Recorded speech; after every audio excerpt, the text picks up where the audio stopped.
পশ্চিমবঙ্গের বিধানসভা নির্বাচনে মুসলিম বিজয়ী হয়েছেন যারা: মোতাব শেখ ফারাক্কা, বুরহানুল মুকাদ্দিম লিটন বাদুরিয়া, ফিরহাদ হাকিম কলকাতা বন্দর, হুমায়ুন কবির নওদা, নওশাদ সিদ্দিকী ভাঙড়, কাশিম সিদ্দিকী আমডাঙ্গা, তৌসিফুর রহমান বসিরহাট উত্তর, মোস্তাফিজুর রহমান ডোমকল,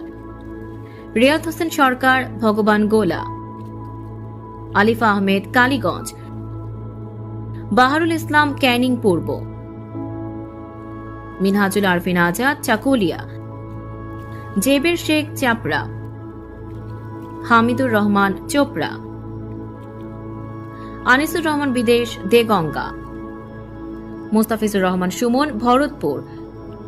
গোলাম রব্বানী গোয়ালপুখর, ফায়েজ